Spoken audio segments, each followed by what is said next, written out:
Hej, porozmawiamy sobie dzisiaj o długach, o tym jak długów nie mieć, a jeśli już mieć, to mieć długi dobre. Dlaczego akurat o długach? Dlatego, że mnóstwo osób ma te długi, mnóstwo osób popada w te długi, nie wiedzą nawet kiedy to się dzieje, a dzieje się tak, że wpływa to na ich radość życia, na to, że niekiedy spłacają pół życia albo całe życie długi i nic więcej nie mają. Więc najpierw skąd te długi się biorą? Te długi się biorą, i zauważ u siebie, czy nie masz czegoś takiego, biorą się po prostu ze złych przyzwyczajeń. Powiedzmy, że dostajesz od rodziców, jak jesteś w szkole podstawowej, jedziesz na wycieczkę, dostajesz od rodziców 20 zł na wyjazd. I teraz pytanie, co się dzieje z tymi pieniędzmi? Wiatr tu mocno wieje, więc mam nadzieję, że będzie słychać. Co robisz z tymi pieniędzmi? Wyjeżdżasz na wycieczkę i kupujesz sobie lody, jakieś tam pamiątki i generalnie dbasz o to, żeby nie wrócić do domu nawet ze złotówką. Tak jest w większości przypadków i bardzo rzadko się zdarza, żeby jakieś dziecko było nauczone, żeby jednak sobie zaoszczędzić te pieniądze. I w trakcie życia dorosłego, im jesteś starszy, im zarabiasz więcej, bo masz więcej wiedzy, więcej doświadczenia, awansujesz itd., zarabiasz więcej i masz przyzwyczajenie takie, żeby wydawać wszystkie pieniądze, jakie zarobisz. I możesz być prezesem Orlenu, zarabiać 3 miliony rocznie, to jeśli nie masz nawyków odkładania pieniędzy i ich inwestowania, to tak się właśnie dzieje, że wszystko co zarobisz, myślisz jakby tu wydać. Więc nowy samochód, nowa willa, wakacje i dochodzi się do momentu, kiedy i tego zaczyna brakować, bo wiesz, że masz zdolność kredytową i wtedy bierze się jeszcze to wszystko na kredyt. I teraz tak, mnóstwo jest optymistów, którzy wychodzi z założenia, ale to mnóstwo, chyba 3/4 społeczeństwa, jak bierze kredyt, to bierze w ten sposób. Skoro mam zdolność kredytową na, powiedzmy zarabiam 3000 zł, mam zdolność kredytową na 2400, to biorę kredyt na 2400. Nieważne, że mi zostaje 600 zł na życie, na opłacenie rachunków, ale ja sobie kupię duże mieszkanie czy duży dom, no bo skoro bank stwierdził, że mnie na to stać, to chyba mnie na to stać. Ale jakoś nie bierze się pod uwagę tego, sorry, że być może ty masz taką sytuację, mówić to wprost, tak bezczelnie, ale taka jest prawda. Nie bierze się pod uwagę tego, że coś się może wydarzyć. Że może ci się wydarzyć choroba, że mogą cię zwolnić, albo firma, w której pracujesz, się rozsypie i wtedy nie będzie cię stać na te 3000, na te 2400 spłaty kredytu miesięcznie i co wtedy? I wtedy zaczynają się schody. Albo, to jest jeden z przykładów problemów, gdzie popada się w długi. Jest inny przykład, gdzie zaczyna się inwestować wszystkie pieniądze, które się ma, w jakiś biznes, nie wiem, w akcje, w kryptowaluty i to wszystko się sypie. Wszystko się sypie, nie zostaje ci nic. Nie zostaje ci nic, a czasami może być tak, że jeszcze bierzesz dźwignię finansową i kupujesz czy to akcje, czy kryptowaluty na kredyt i nagle okazuje się, że masz potężny kredyt do spłacenia. Chciałeś dobrze, ale z gorącą głową,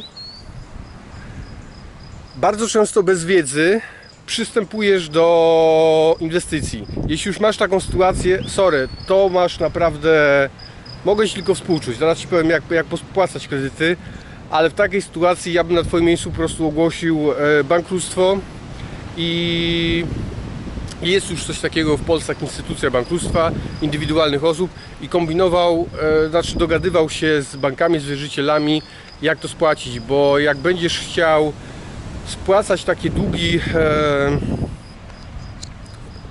bitcoinowe, powiedzmy, czy z akcji, czy z Forexu, nie wyobrażam sobie, po prostu nie wyobrażam sobie spłacenie tego i życie w miarę, wiesz, są rzeczy, które niesamowicie dołują.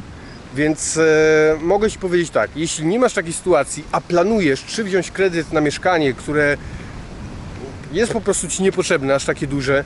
Czy chcesz wziąć pożyczkę na akcje, czy na kryptowaluty, czy grasz na Forexie, na duże dźwigni, Ty się zastanów i to naprawdę mocno nad tym, bo naprawdę jest ułamek osób, które na tym zyskują, a większość osób popada w ruinę, dosłownie. Bo to nie jest tylko ruina finansowa, ale jest to ruina psychiczna, bo takie rzeczy wykańczają psychicznie. Ok, jeszcze jedna bardzo niefajna sytuacja brania kredytów, do której nawet rodzice zachęcają, bo jest coś takiego jak kredyt studencki. Zaczyna się, widzisz, od młodu, bo zachęca się do brania kredytów studenckich. Ja wiem, że one są fajnie oprocentowane, ale są to kredyty konsumpcyjne. I jeśli mówiłem przedtem o dobrych i złych kredytach, to najgorszym z możliwych kredytów to jest kredyt konsumpcyjny, czyli kredyt po prostu na życie. Bo bierzesz ten kredyt studencki i go przejadasz, dosłownie go przejadasz. I zaczynasz życie dorosłe od obciążenia, bo masz kredyt do spłacenia. Nieważne, że on jest mało oprocentowany. Ale jeśli Ty ten kredyt bierzesz po to, żeby go po prostu przejeść, to zapomnij. Jeśli już, to pomyśl, co zrobić, żeby na tych studiach sobie zarobić pieniądze. Ja właśnie tak robiłem, że chyba nawet nie było kredytów studenckich, ale nawet bym nie pomyślał o tym, żeby wziąć taki kredyt, tylko moje studia były nastawione na to, żebym ja sobie zarobił na studiach na swoje utrzymanie, a nie żebym ja pożyczał na to. Ok. Powiedzmy, że już się wkopałeś i wziąłeś te kredyty i teraz co zrobić, żeby z tego wyjść? Ja Ci podam tutaj metody, które usłyszałem na rozmaitych szkoleniach, bo na szczęście nie miałem takiej sytuacji, żeby się tak wkopać, ale te metody, te osoby, które stosują, wiem, że to działa. Ok, powiedzmy, że masz, nieważne jaki tam dług czy kredyt do spłacenia, ważne jest tutaj kilka aspektów. Po pierwsze, ważne jest to, żeby się nie dołować, żeby nie myśleć o sobie negatywnie. Jaki to jestem głupi, jaki to jestem beznadziejny, że się dałem wkopać w taką sytuację, że teraz całe życie jest beznadziejne, wszystko mi się sypie i tak dalej. Bo jak Ty w ten sposób myślisz, to ciężko Ci będzie poszukać nowego zajęcia, dodatkowego sposobu zarabiania, żeby się po prostu wygrzebać z tych tarapatów. W jednej książce przeczytałem, pan fajnie polecał, ja kiedyś zresztą mówiłem, żeby założyć sobie zeszyt sukcesów i codziennie wpisywać do tego zeszytu z każdego dnia jakiś sukces, jaki Ci się przydarzył. I jak do tej pory tego nie robiłeś, to sobie poprzypominaj z przeszłości, ze swojego życia, gdzie odnosiłeś jakieś sukcesy, poszukaj nawet najmniejszy i wpisuj sobie do tego zeszytu. I jak popadłeś w takie tarapaty, to sobie po prostu przeglądaj ten zeszyt i go uzupełniaj, bo jak będziesz robić coś takiego, to Twoja samoocena nie poleci w dół przez ten kredyt, który Cię osłabia. I po pierwsze chodzi właśnie o Twoje nastawienie, że Ty nie jesteś beznadziejny, tylko że Ty jednak dasz radę, że Ty w życiu osiągałeś fajne rzeczy. Skoro tak, to w przyszłości też będziesz w stanie takie rzeczy osiągać. I to jest po pierwsze. Po drugie, trzeba będzie pomyśleć o dodatkowym źródle zarobku. Jeśli pracujesz 8 godzin na etacie, poszukaj drugiej albo nawet trzeciej pracy. Naprawdę wszystko, cokolwiek zrobisz, żeby zarobić jak najwięcej pieniędzy, wpłynie korzystnie i na Twoje myślenie, i na to, jak szybko ten dług będzie spłacany. Jak już zaczniesz zarabiać więcej, to bardzo teraz ważne jest, aby nie spłacać całości. Czyli masz, powiedzmy, miesięcznie dodatkowe 1000 zł zarobku, to zrób tak, żeby 500 zł przeznaczyć na spłacenie tych zobowiązań, a 500 zł zachowaj sobie na takie specjalne konto. To jest takie specjalne konto, które Jak odłożysz na nie pieniądze, to dużo się pozmienia w Twojej głowie, bo będziesz po pierwsze myślał o tym, że masz pieniądze. Tylko nie mów nikomu o tym, że Ty masz takie konto, bo Ci zaraz stamtąd ściągną pieniądze. Więc jak odłożysz te 500 zł miesięcznie i co miesiąc będziesz zwiększać tą kwotę, to po pierwsze świadomość, że Ty masz pieniądze, a po drugie, to co być może nawet ważniejsze, będziesz miał kwotę do tego, żeby zainwestować w coś.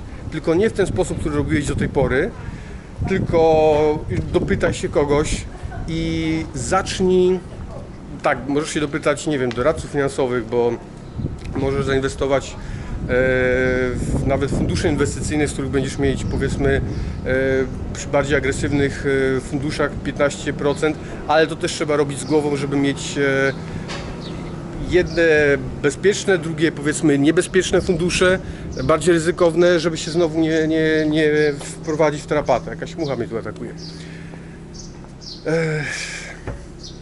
Ok. Jak wiesz, że masz zasób na inwestycje, to szukaj, w co by to można było zainwestować. Ale szukaj na takiej zasadzie, żeby to na pewno, żeby nie było tak, że pojawi się jakaś Twoim zdaniem cudowna okazja, Ty wywalisz całe pieniądze i tego nie ma. W cokolwiek będziesz inwestował, to już się naucz inwestować tak, żeby nie wywalać na to całych pieniędzy. Tylko jak chcesz coś zainwestować, to nie zainwestuj w część. Część w jedną, część w drugą, część w trzecią i wtedy, jeśli się jedno posypie, to Ty dalej masz bufor bezpieczeństwa, bo Ty wiesz, że dalej masz pieniądze na to, żeby je włożyć w coś innego. A jak Ty popełnisz te błędy, które do tej pory popełniałeś i zainwestujesz w jedną rzecz i to padnie, to będziesz znowu w takich tarapatach, jak byłeś. Mam nadzieję, że wyczerpałem ten temat. Jeśli Ty miałeś taki przejścia, albo Twój kolega czy koleżanka miał przejścia i problemy ze spłatą kredytów, ze spłatą zobowiązań, z długami, napisz w komentarzu, bo tak jak powiedziałem, ja nie mam w tym temacie wielkich doświadczeń, a podejrzewam, że ci, którzy w praktyce takie rzeczy przeszli, wiedzą lepiej. Na pewno tytułem podsumowania: zapomnij o kredytach konsumpcyjnych. Czyli chcesz pojechać na wakacje, nie ma takiej opcji, żeby brać na to kredyt. Zapracuj sobie na to, poszukaj właśnie dodatkowego zajęcia.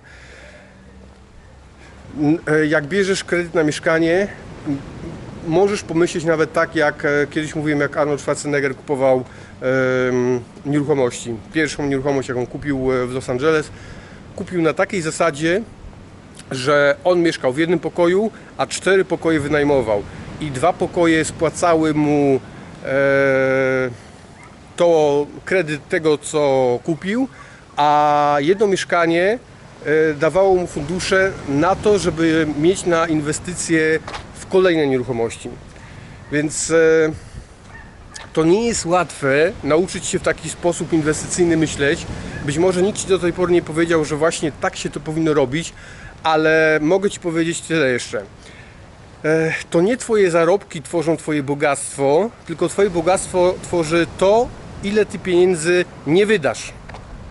Nie wydasz po prostu na samochód, na mieszkanie, na jedzenie, na inne głupoty.